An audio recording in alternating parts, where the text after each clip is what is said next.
Hello and welcome to Lovely Camper Van's operating guide to the Expedition 68. Firstly, I hope you have a lovely time, and hopefully I'm sure you will. And here are just a few bits and pieces just to make it a bit more simpler and more comfortable. Firstly, looking at the storage spaces, so you have a couple of reasonable size cupboards in the back, and it's a pretty big cupboard there with the fire extinguisher, with some shelves, and another one across the way, which does have hanging space if you choose it. Otherwise, you can just put the shelves in.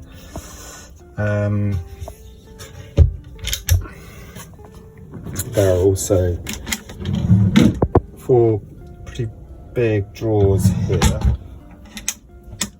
And then all the other bits and pieces, the kitchen, a couple of cupboards there. This is a cupboard, that's a cupboard, and that's your cutlery drawer, etc, etc. So pretty reasonable. Actually there's also a bit of space under the bench seat, and then in the garage behind, which I'll show you later in another direction. It's pretty big. I mean, relatively speaking, it's enormous, but you can fit most things in there. Right, first off, the fridge. Again, everything seems to be big. The fridge is pretty reasonable, again, relatively, for a camper van. There's a little section in there, freezer unit, which you can fit some peas, some ice, and a couple other bits and pieces. Now to operate it, at the top there's a little button. Put your finger on it and it starts flashing blue, and then you can just amend the temperature to 5, 4, 3, 2, 1, or put it on nighttime, which is in blue, or when it's in white mode, it's in daytime mode. Now to change it, the temperature, or to change it from the blue nighttime back to the white picture for me, you just, with this one, you seem to need to turn it off and then back on again. And then you can change it. So that's daytime and that's 3. I would generally keep it on 2. And then when I put it on into nighttime, I would adjust it down to 1. Nighttime mode is just a bit more economic, and it's a bit quieter as well. So it slightly depends, as always, I'll probably bore you, but you know, if you're hooked up, then you can have it on, whack it up and have it on all the time. But you know, if you're off grid and you're relying, because this runs off the battery, then you want to be thinking about saving a bit of battery juice by just having it on 1 or 2, and then at night time most likely having it on 1. And moving over to the shower room, so it's a wet room with a toilet and a shower. There's a shower head. Now the shower actually can push it back into there. And you just turn it on. Now that's hot, that's cold. So in the middle, run it through a bit, and then there's a button on there, and that will just turns it on, and then you want to turn it off with there. Just, you're able to economise rather than having it on constantly. Economising your water, because actually water is the next thing. You know, depending again where you are, if you're on a campsite next to a hose pipe, then you haven't got a problem at all. But if you are trying to conserve water, you're off grid, then you know you've got 70-litre tank, and it's surprising how quickly you can use that. So you just want to be a bit more economical with your showers rather than having a long power shower. It's possible to have the shower out the window and shower outside, or shower if you come off the beach. There's a curtain, shower curtain, which just pops in there and then comes around. Useful. We do put that up because otherwise it will go the other side of the door into the cab. Toilet. You pull that down, open the pan, do your business, then you can flush it. Just wait for the residue water to run off and then close it. The little indicator here will go red when it's starting to get full. Again, it depends how you use it. If you're off grid, you don't want to be, you're looking for places to empty it. You know, campsites are great places for that. Other alternatives would be a public toilet. But if you are off grid, then you probably don't want to be flushing it every time and loads of water, because you're ultimately filling up the toilet cassette, which you have to empty more often. And I'll show you the toilet cassette in a little later. Just remember, if you have a shower, you probably want to just mop it up and dry it up, and hang this out to dry. Wait for it to dry before you sort of tie it back, otherwise it gets mouldy. I have supplied here a little hook, and that's about the only place I've found to put a bin or a plastic bag which acts as a bin. We have carbon monoxide and fire alarms. So all the windows do open. They've just got, a lot of them have just got a little button which you press in so you can unlock it, rather than just if you force it, you'll break it. So unlock that, like that. That one's got a lock on it, and then you can just open the window and fix it to whatever you want it to. Now, the windows must be closed when you are driving. You should only have the driver's and the passenger's seat open. The table can come down. There's just a fixing here so it can flatten down. The chairs, both of them turn around. You've just got to, firstly, there's a bar under here, you just pull it forward and then turn it. So again, it's in this position, so pull it forward, and then it's in lock driving position, so you just pull this lever here, and then that just comes around like that. Likewise, mainly because on the driver's side, the handbrake is there, and if you turn it without moving it forward, it will bend the handbrake. On the dash, not much to say. It's fairly easy to drive. 6 gears, we reckon about 32, 35, depending on to the gallon, depending on how you're driving it. I mean, it's surprising, if you go 50 miles an hour, you probably can get over 40 out of it. But if you're going 70, then it actually goes right down. There's a button here to lock it from inside at night. There's a lead here for Apple Play, so you can plug your phone in it for sat-nav and stuff like that. And there is a reversing camera on here, which is acted by the reverse gear.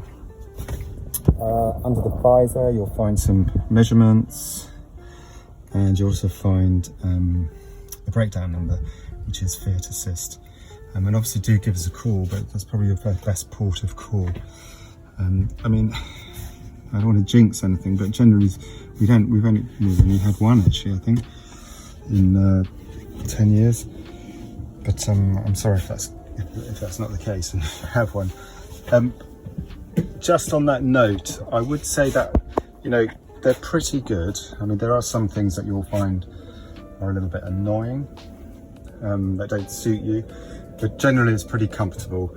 And generally everything works, but actually at any one time things do decide not to function, and bear with us. I mean, it is frustrating. It's frustrating for us as well. Generally that's not the case 90% of the time, but if it does happen, then give us a call and we will try and see if we can sort it out. If you're on a campsite, they generally know a local person mobile person who can hopefully come out and help you and solve the problem. Be it if it's July and August, actually everybody's very busy, so you probably have to shout very loud. But hopefully that's not the case. But I just want to raise, expectations to be slightly lowered, because things do happen, unfortunately, sometimes.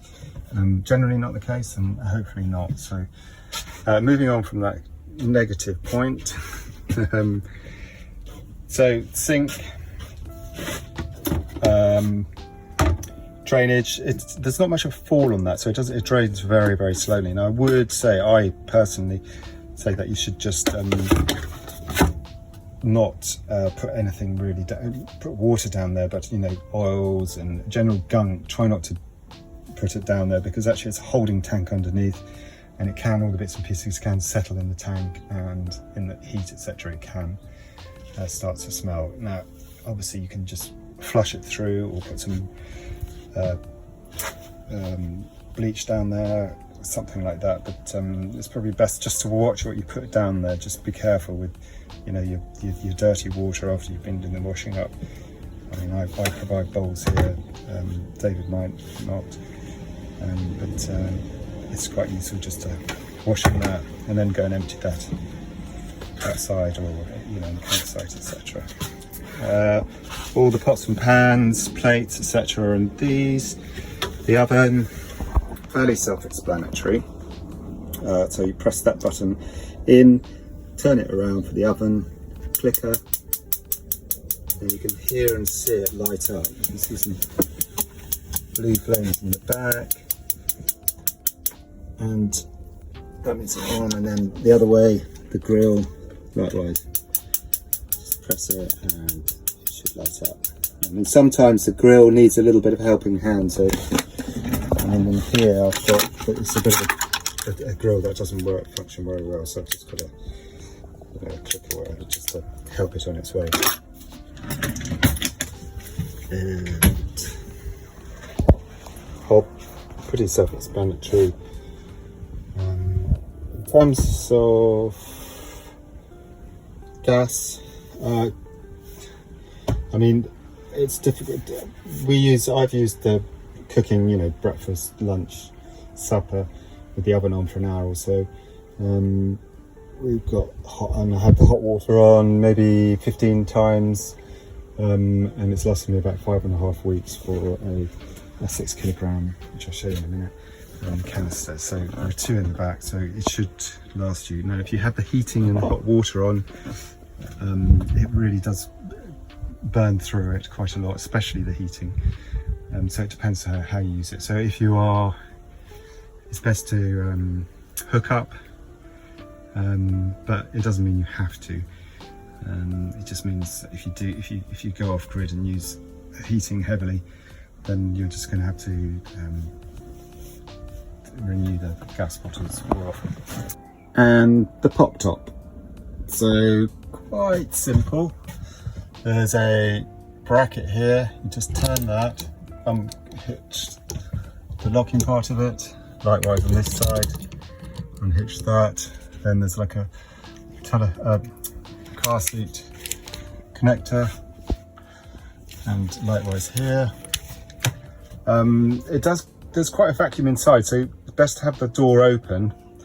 Makes it a lot easier, and then you just push it up, just make sure that these haven't really touched themselves, and it just lifts up. It's quite reasonable space in here. It's quite long, I think it's 2 meters long. Some windows with mozzie nets. There's a vent up here which you'd always have open, and there's a couple of other windows. There's a stop your pillows and you falling out. You can just put this up here, that one in there and that one in there. There's a couple of lights with USB connectors on them. That's pretty much it, really. And the ladder attaches here. And then to deconstruct it,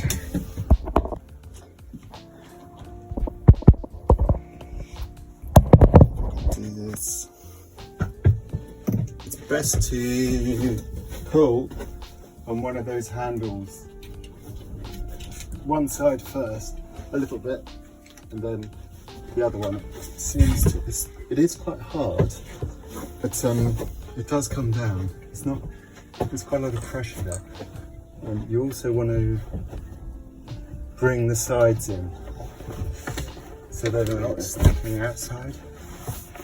Again, if you can touch the red, you pull that in there, and then pull that in there, and then just pull the excess in here, and you can tuck it in. And then now you need to remember to definitely lock it, so that gets locked. And that gets locked. Making sure there's no material in it. And then do the seat belts up as well on both sides. And that's your prop top. Yeah, just tuck everything out. And you might want to just see from the outside, tucked in but there's no material coming out. I might add that actually, you know, if it's been raining, etc., if you can try and dry it out somehow, leave it up, or when it's next dry, just put it up and make it dry. You know, if you use it, it's wet, and then you leave it, it's like all tents, it's not a particularly good idea. That's it. And now the computer stroke heating hot water. Most complicated bit on it, really, on the whole van, but actually it's fairly simple, like most things, once you've grasped it. So on the panel here, just above the sliding door, there's an on-off button that just turns your power on in the van. So if you wanted to go out, you just press that button and it cuts everything off. So on the panel, there's a picture of a light, and then you've got the next one down is a picture of a tap. That's your water pump. You can hear it charging up. This one's just, I will stop hopefully in a second once the water's run through. Now I generally turn it off and turn it on as and when I want to use it. It's slightly historical, because actually there was a time when we had some pipes that kept on parting under the pressure, so I just automatically just turn it off. It also uses up a bit of power when it's in standby, so probably best to turn it off, but don't get paranoid about it. I'm sure it'll be fine if you leave it on. And then on this side, this is just bits of information, and it scrolls around about 8 different screens. This first one, it says your water tank, just tells you that you've got 25%, and your waste has got nothing in it. Just on that point in the water, it goes down in increments of 25%. When it gets to 25%, it probably means you've still got about 25-30 litres left in it. A little alarm will sound when it moves to or from 25% to lower, which is just a warning, but it's still, you've got a reasonable amount of water in there. But don't ever run the boiler when you get to that level.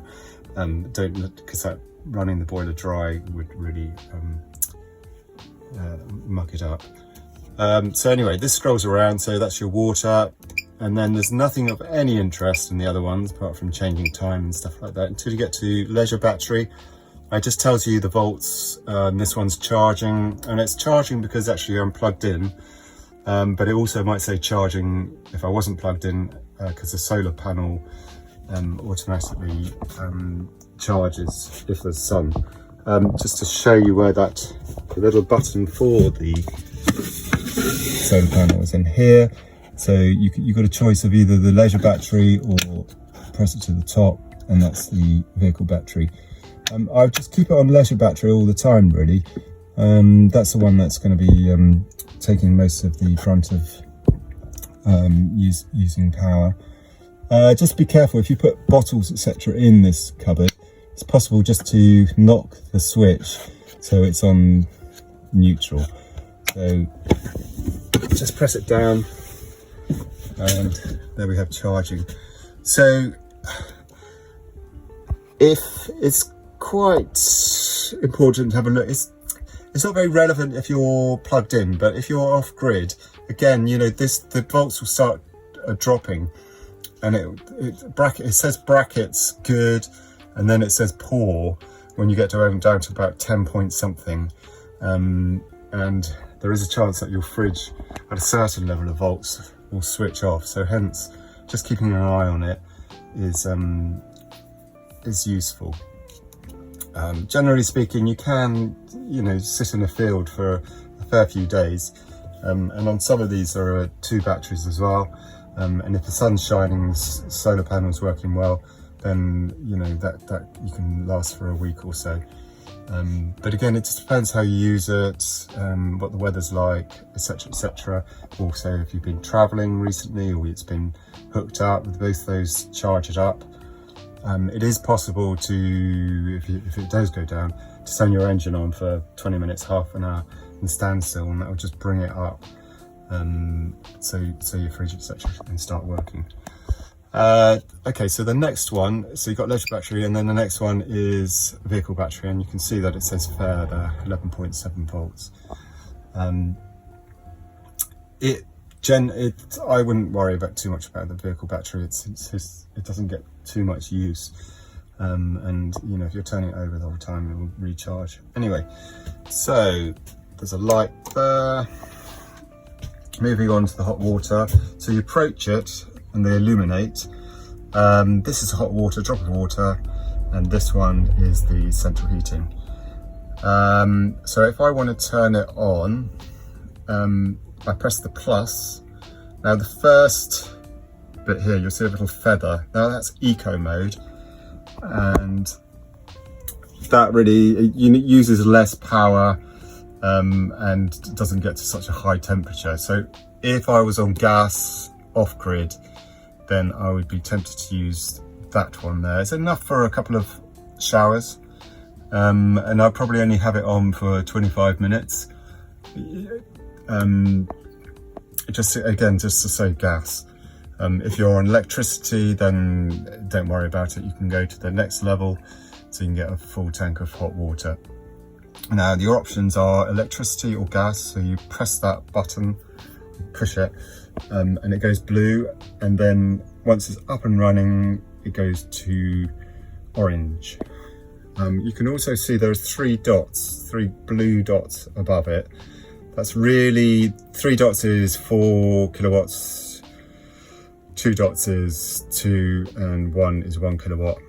You're not going to know you're probably not going to know the power coming into the van, so just keep it on 3. If you do want to change, you just put your finger on that and it goes 1, 2, 3, and you can stop it 1 and 2, but just leave it on 3. And if for some reason it throws you off, then go down to 1. But probably that's irrelevant information for most people most of the time. So if I want to turn, and you'll see that these little orange boxes, as it starts heating up, there are 4 at the moment, they start creeping around here until it eventually gets either to that mark with the feather or all the way over to here, and that just means you've got a full tank, which is probably about 25 minutes. Now, if I turn the electricity off, you have the gas option. Again, just press that. It starts off blue, and then it goes to orange. Now, it does take a bit longer. It's underneath the vehicle, and it's manually clicking and sparking up all the time. So it might take 3 attempts to actually go orange, or it might just go orange and then back to blue, and then eventually, hopefully, to orange. But it does eventually do it. Now, on occasions, you can see it's gone to orange at the moment now, so it might throw it out, it might just stay there. On occasions, you'll get a little red line that appears here, exclamation mark. That means there's some kind of problem in the system and you've been locked out.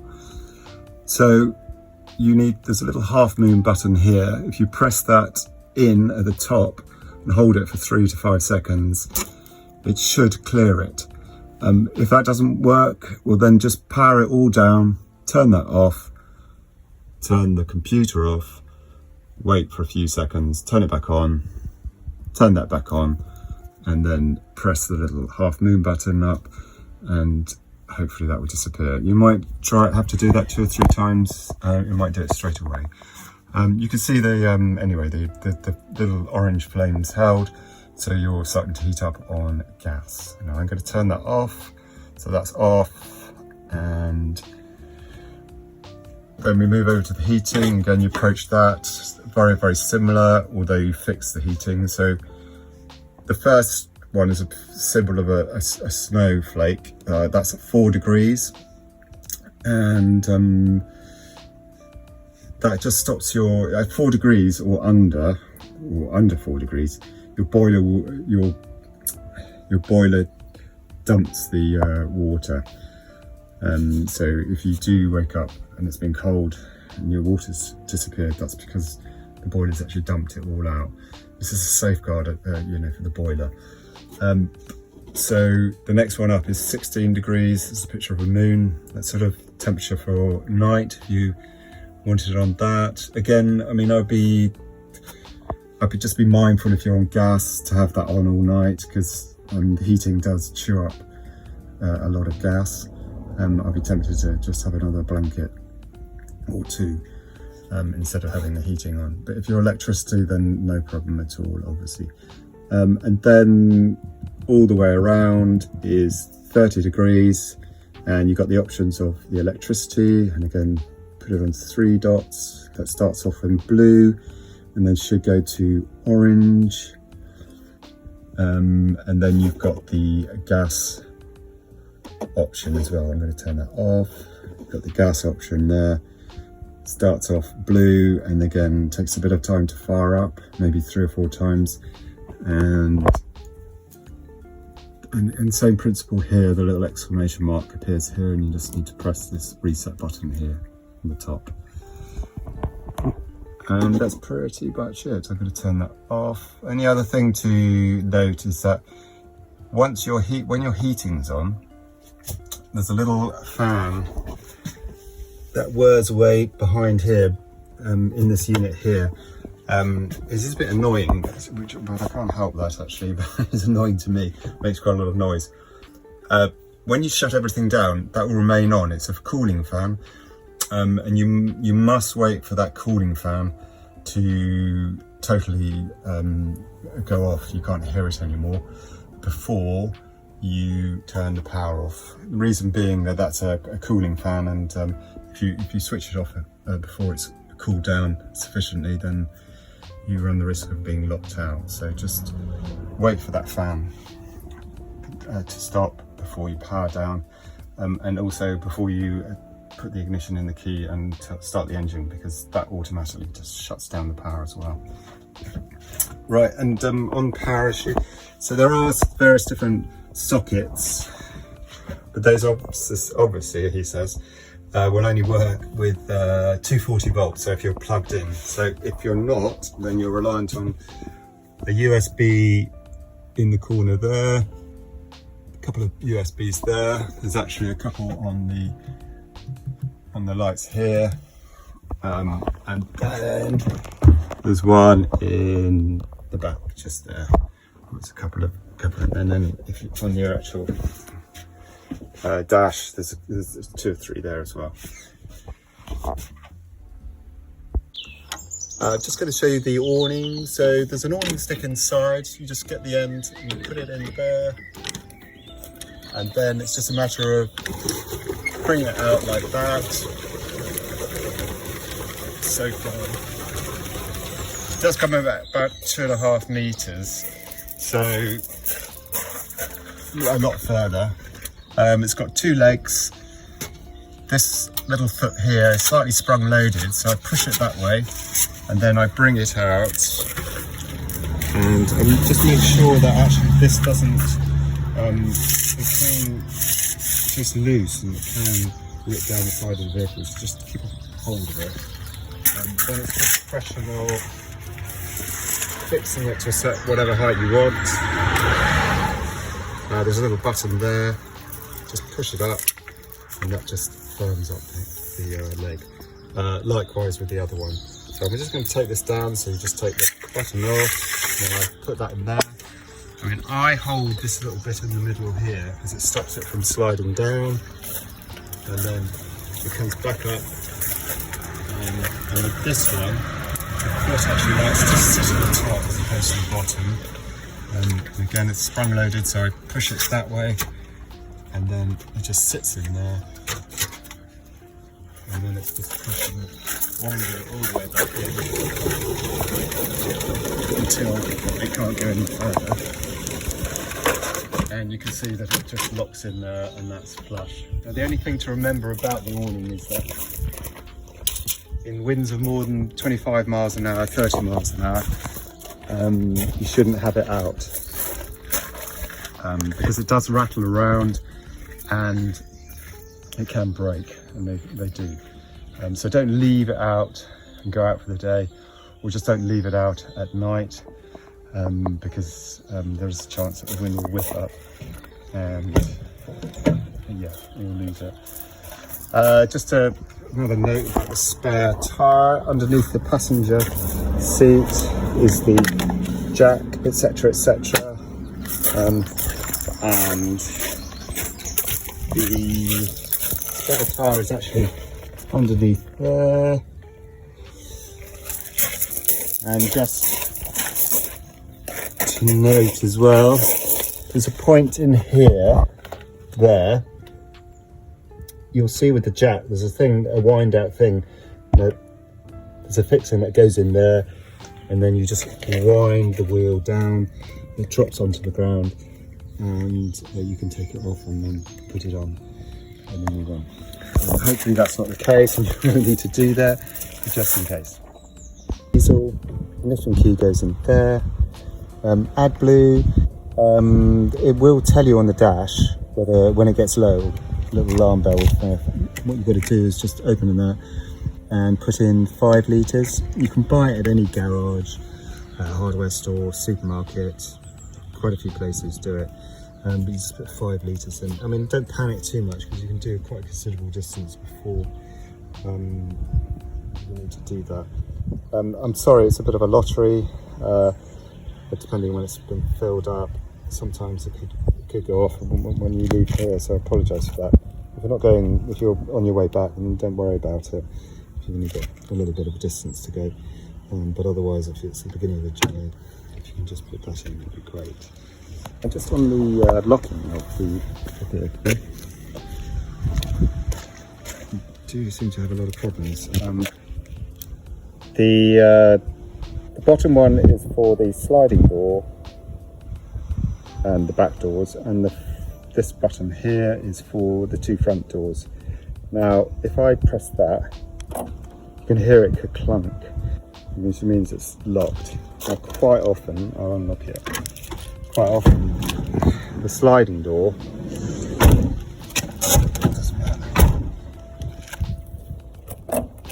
doesn't work.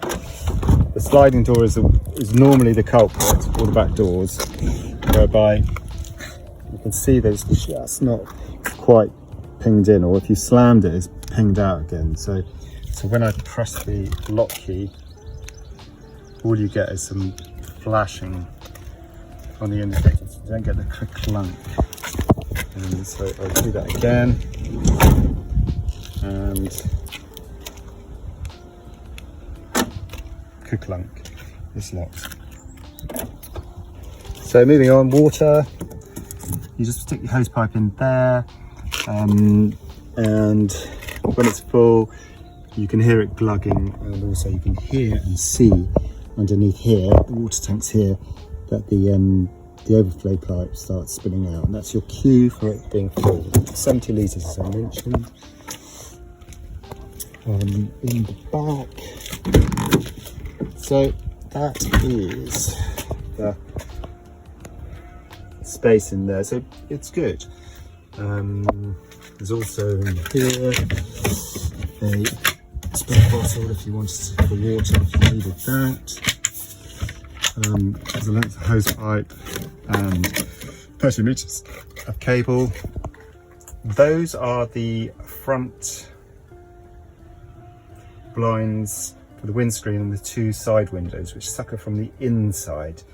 All of the rest of the windows have got their blinds and mosquito things. But those ones you have to put in manually. There is a little light here, although the power's not on. And gas bottles. So every time you move off, you need to turn it off. Now, off is clockwise, on is anti-clockwise. As mentioned, you know, it can last a long time. So this one will always have some in it. It just depends. It's impossible to know how much is in it. It could be here. I know with this one I've just put it on, but you know, again, you could be unlucky and it's just you run out within the first day. I apologise for that, but you just need to change that one or put that one onto there, and then this one needs to be, you need to exchange that. You know, hardware store, garages, I think it's probably about 35 quid, but I've forgotten. Now, in order to, there'll be a spanner. You need to take this nut, undo this nut. Again, that's anti-clockwise to tighten, clockwise to untighten. And so it's the reverse. And then put that on there. Now it is, to line the threads up can be, sometimes it just doesn't work out. But it does fit and it does work, so just have a bit of patience. But sometimes it's tricky for some strange reason. And then you just need to put the hole back on and lock it. And the key, it's just put it in there.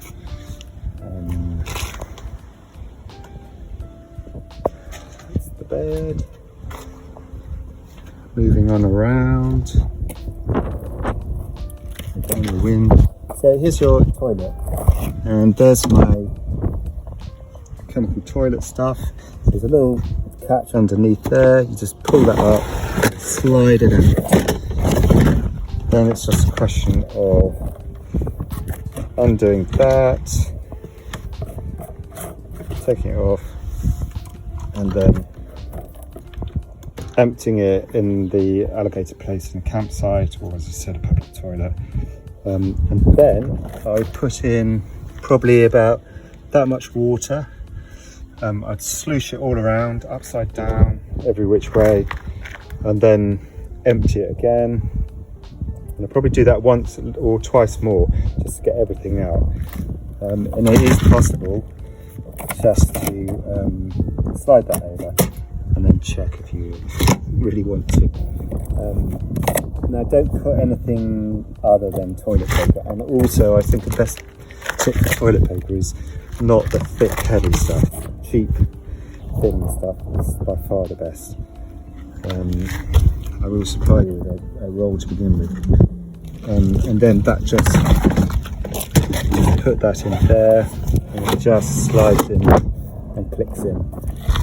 There is a flusher, so the water sometimes needs to be filled with this. There's a little reservoir there. Now it always looks like it's full, but actually just keep on pouring. It's 15 litres, so you can probably just pour and pour and pour until it eventually overflows. Or there is a little indicator on the side here.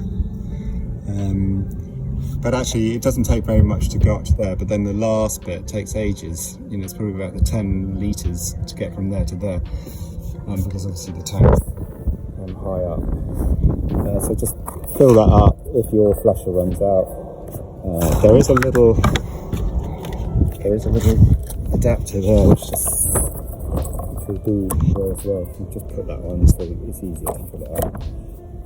It goes on there. There.